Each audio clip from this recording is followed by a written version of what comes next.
Good morning students. ધોરણ 8 વિષય હિન્દી કાવ્ય 8 માં ક એક કહાની. વિદ્યાર્થી મિત્રો, અગાઉ આપણે પાઠ નંબર 1 થી 7ની સમજૂતી મેળવી અને અભ્યાસ અને સ્વાધ્યાયના જવાબો લખ્યા.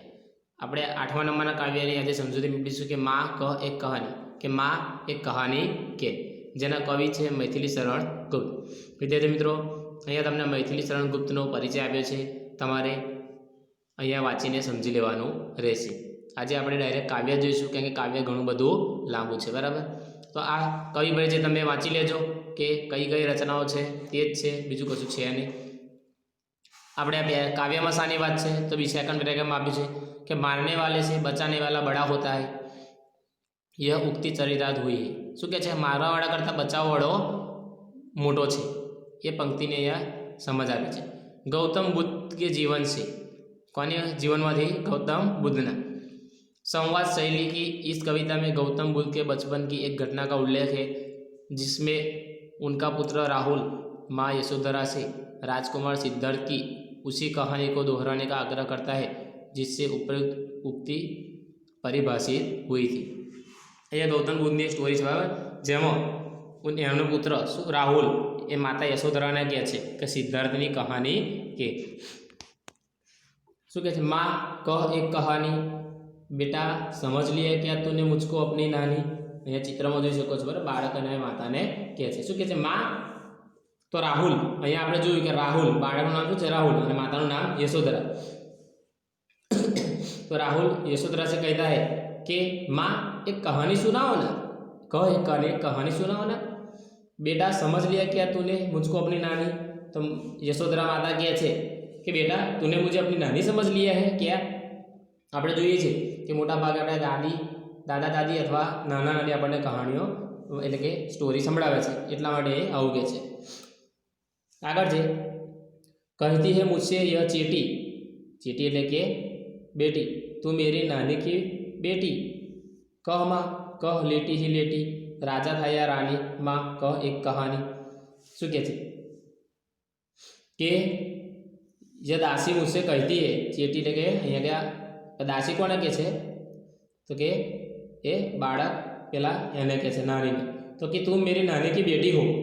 માતાને શું કહે? તું મારી નાની તો નથી, પણ તો નાનીની બેટી તો ખરી જ ને. તો કે મારી નાની ભલે નથી, પણ તું એમની બેટી તો છું જ. इसलिए माँ सुनाओ ना कहानी. लेटे ही लेटे सुनाओ એટલે કે સૂતા સૂતા સુનાઓ. એક રાજા था या एक रानी थी. આપણે સ્ટોરીમાં એવું કહે છે કે એક રાજા હતો, એક રાણી હતી. તો એવું કહે છે કે એક રાજા था या एक रानी है. સંભળાવો ને. તું હે હઠી. હઠી એટલે જીદ્દી. તો માતા શું કહે છે? માનધન મેરે.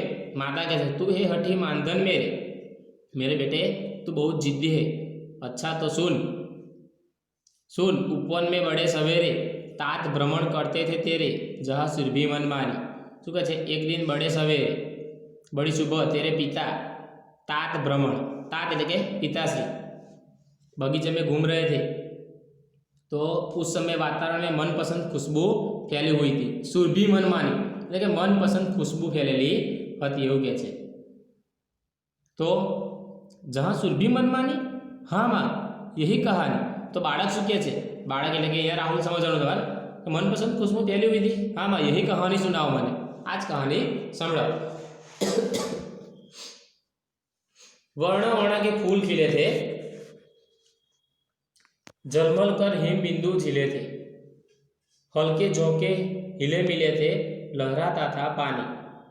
હવે અહીંયા શું કહે છે કે बगीचे में वर्ण वर्ण तरह तरह के फूल, तरह तरह के रंग वाले फूल खिले थे. उन पर हिम बिंदु, हिम लेके ओस, ओस के बिंदु बूंदे चमक रही थी. हल्के झोंके हिले मिले थे એટલે કે હવા के हल्के झोंकों से फूल हिल रहे थे. लहराता था पानी એટલે કે उन पर ओसों का पानी लहराता था. पानी तो कोई પણ ઝાકળ, ઓસ એટલે ઝાકળ. तो राहुल क्या છે? लहराता था पानी. क्या उन पर पानी लहराता था? हाँ हाँ यही कहानी. हाँ माँ मुझे यही कहानी सुननी है.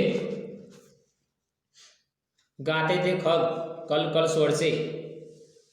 गाते थे खग, खग એટલે કે પક્ષી, એટલે કે પક્ષી મધુર અવાજમાં મધુર સ્વર में गा रहे थे.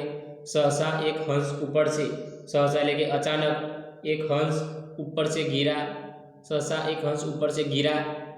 नीचे पढ़्यो बीधड़ बीदध होकर खग सरसे सर એટલે કે તીર બાણ ખગ એટલે પક્ષી એટલે કે વ પક્ષી બાણ સે બીંગ ગયા બીંગ એટલે કે વધ થઈ ગયો એનો આર પાર નીકળ્યો હુઈ પક્ષ કી હાનિ પક્ષ એટલે કે અહીંયા પક્ષીના અર્થમાં છે એટલે શું કહે છે કે પક્ષી ઘાયલ થઈ ગયો છે એના પંખ પક્ષ એટલે કે પંખ એના પંખ જે પાંખો છે એ શું થઈ ગયું હતું घायल થઈ ગયો એટલે ઉડી શક્યો નહીં हुई पक्ष की हानि दुखी होकर राहुल कहते कि पंख घायल हो गया था करुणा भरी कहानी तो कि करुणा એટલે કે બહુ દુઃખ ભરી કહાની છે चौक उन्होंने उसे उठाया चौक चौक એટલે કે चौक कर આપણે ચોકી જઈએ છીએ ત્યારે उन्होंने એટલે કે રાહુલના પિતાજી કે तेरे पिताजी ने चौक कर उसे उठाया नया जन्म सा उसने पाया ने उनके स्पर्श से पक्षी ने मानो कि नया जन्म पा लिया कि नवो जन्म थयो इतने में आखेटक आया आखेटक એટલે કે શિકારી જેણે પક્ષીનો વધ કર્યો હતો તમે આ ચિત્ર આપ્યું છે જોઈ શકો છો કે ઘાયલ પક્ષી હંસ બરાબર જે પાંખોએ લોહી દેખાયેલું છે इतने उसी समय शिकारी आखेटक એટલે शिकारी वहां आ पहुंचा लक्ष्य सिद्धि का मानी उसे इस बात का गर्व था कि उसका निशान सही बैठ गया शिकारी क्यों लक्षित કર્યું કે હંસની પાંખો વિધવાનું બરાબર કમ્પ્લીટ તીર વાગ્યું અને એને નીચે પાડ્યો એટલે એને ગર્વ હતો એનું નિશાન પર લક્ષ્ય સિદ્ધિ કા માની એટલે કે રાહુલ શું કહે છે क्या लक्ष्य सिद्धि का मानी એટલે કે શું એને ગર્વ હતું એ નિશાનો અભિમાની कोमल कठिन कहानी यह तो कोमल पर कठोर कहानी है कि એને ગર્વ હતું કે જે પક્ષીને ઘાયલ કર્યો તો છતાં પણ ગર્વ હતું માંગા उसने आहट पक्षी आहट એટલે કે ઘાયલ થયેલું પક્ષી બરાબર તો શિકારી શું કહે છે કે शिकारी ने तेरे पिता से घायल पक्षी मांगा तेरे तात किंतु थे रक्षी रक्षी परंतु तारा पिता रक्षा करवा वाला था कि रक्षा करने वाले थे तब उसने जो था खग बक्षी लेके पक्षी ने शिकार करे तो थे तब पक्षियों का मांस खाने वाला वह शिकारी पक्षी लेने पर अड़ गया हट करने की ठानी त्यारे शिकारी ये पक्षी ने लेवानी जीत पकड़ी कि ना मारे आ पक्षी જોઈએ शिकार મેં કર્યો છે એટલે મારે પક્ષી જોવે છે પરંતુ તારા પિતાશ્રીએ પણ ઠાણે તો કે આપવાનું નથી हट करने की ठानी अब बढ़ चली कहानी राहुल बोला वह अड़ गया जीत पर अड़ गया अब तो मामला बहुत बढ़ गया हुआ विवाद सदैव निर्दय में इस प्रकार दयालु और निर्दय सदैव लेके सारू हृदयवाળું કોણ હતું રાહુલના પિતાજી અને નિર્દય પેલો શિકારી એના વચ્ચે બહસ होने लगी એટલે કે વાદ વિવાદ થવા લાગ્યો ઉભય આગ્રહી थे स्व विषय में શું કે दोनों अपने अपनी बात पर डटे हुए थे પેલો આપવા નતો તૈયાર અને પેલો લીધા વગર જવા નતો તૈયાર गई बात तब बात न्यायालय में गई जहाँ न्याय है सुनी सभी ने जानी वहाँ यह बात सभी ने सुनी और मालूम की सुनी सभी ने जानी व्यापक हुई कहानी तो राहुल कैसे कि क्या सभी ने बात सुनी और मालूम की तब तो यह कहानी चारों ओर फैल गई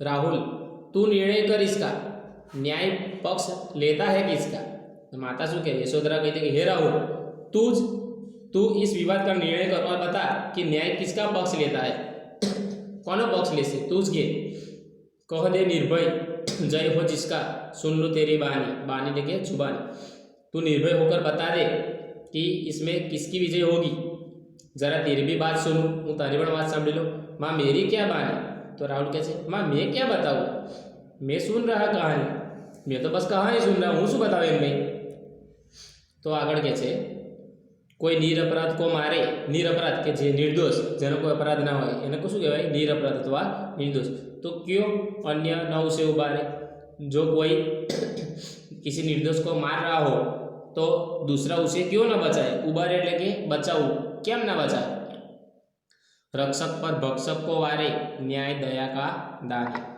रक्षक के लिए रक्षा करे थे और भक्षक के लिए शिकार करे थे क्योंकि न्याय तो वही है जो दया के पक्ष में हो बराबर जो मारने वाले के पक्ष में नहीं बचाने वाले के पक्ष में हो न्याय दया का दानी, तूने सुनी कहानी।